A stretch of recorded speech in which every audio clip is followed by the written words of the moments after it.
Last month, it emerged that Apple, the most valuable company in the world and supposedly an icon of squeaky-clean progressive values, brushed aside allegations of child labor within its key Chinese supply chain.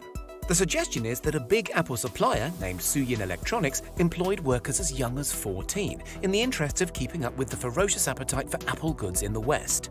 Apple chided Suyin, but maintained ties for months and even years afterwards. With new allegations like this and a spate of suicides associated with the brand's manufacturing base over the years, we thought it was time we put on our lanyards and take a peek inside an iPhone factory in China. The first and most important thing to understand is that Apple factories in China aren't technically Apple factories at all. Instead, the California tech giant subcontracts its manufacturing out to a firm called Han High Precision Industry Co. Limited, which is much more popularly known as Foxconn Technology Group or simply Foxconn. Foxconn was founded by colorful Taiwanese businessman Terry Gu, who has been playfully dubbed the Donald Trump of Taiwan and is reportedly worth somewhere north of $5 billion. Foxconn is the biggest employer in China, with some 1.3 million members of staff on the books in 2018. It manufactures consumer electronics for a variety of companies, from Samsung to Dell to HP, but is most famous for manufacturing Apple products, and most notably the iPhone. Fully half of all the world's iPhones, many hundreds of millions, are manufactured at a sprawling Foxconn facility on the outskirts of Zhengzhou. Zhengzhou is a city of around 9.5 million people in Hunan province, historically a poverty-stricken province of the People's Republic. Locals often refer to the Zhengzhou Foxconn plant as iPhone City, and that's a pretty fair description. At peak times, some 350,000 staff work there, most living in dormitories on site. During the build-up to a big new iPhone release, the plant can produce as many as 500,000 units a day. That's nearly 350 every minute. Around the factory, supporting businesses such as restaurants, massage parlors, and shoe shops have sprung up to support the mammoth workforce.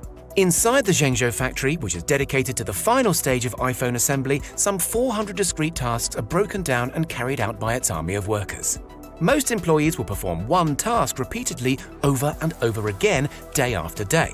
This could be as interesting as soldering or as dull as fitting a single screw into the back of the devices, again and again and again. So how do they recruit?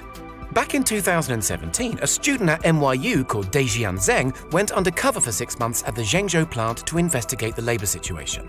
According to Zheng's report, all he had to do to get hired was join a queue of eager applicants outside the factory. Zheng was asked for his identification and retired to recite the English alphabet as it was in common use in the factory. Then he was in. Zheng worked on an assembly line with around 200 other recruits, monotonously assembling many hundreds of devices per shift. He said the work was boring and tiring, but didn't report any specific abuses across the grueling 6-day week, aside from a supervisor yelling every now and then. His main complaint was that the overtime was presented as voluntary, but was very clearly mandatory on pain of being fired. It's been reported elsewhere that the Chinese government itself, keen to keep this lucrative business running smoothly, steps in to help with a never-ending recruitment drive. During peak summer months, in the build-up to the traditional autumn iPhone release date, a speaker is said to stand at the Zhengzhou factory gates yelling out for workers who are optimistic and diligent.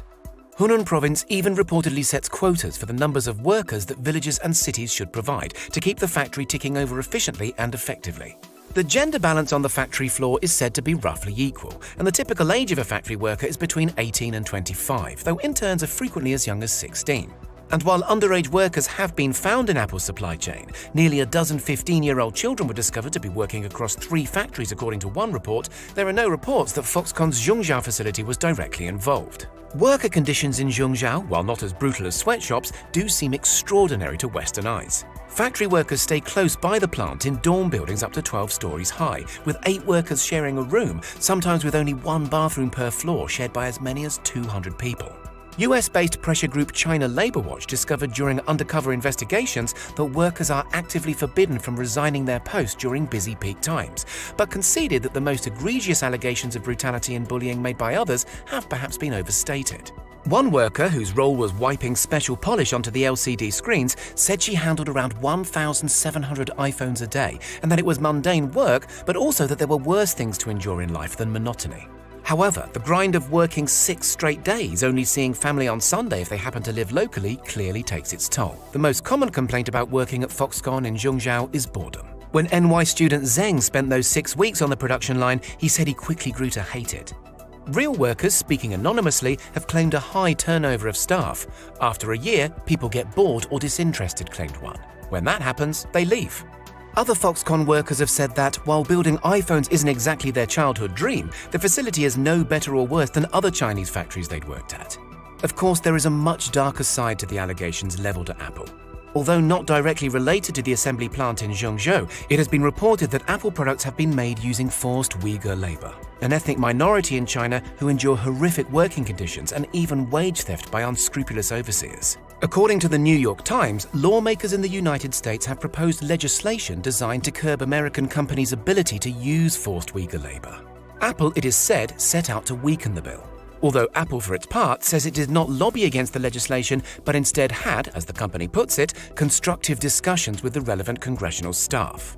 And as for those MacBook makers at Suyin Electronics we mentioned at the start, when the issue came to light, Apple told the firm to address the issue or risk losing business.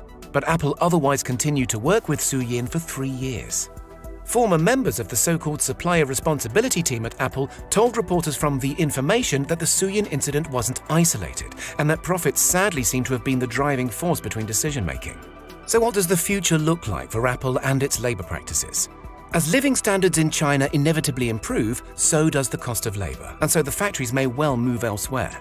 Foxconn recently found itself in hot water for exaggerating its staffing requirements to Apple in order to illicitly cream profits from the Californian firm. So it's not always a cozy relationship between the two giants. Most pertinently, undercover student Zheng observed in 2017 that several stations on the production line where he worked were already taken up by robots, known in-house as Foxbots, a trend that will surely continue. However its iPhones are manufactured going forward into the future, let's just hope Apple's working practices live up to the firm's lofty brand ideals, and that latter-day disciples of Steve Jobs can at least help someone somewhere get a good job. What do you think? Is Apple justified keeping suppliers at arm's length in order to keep costs competitive for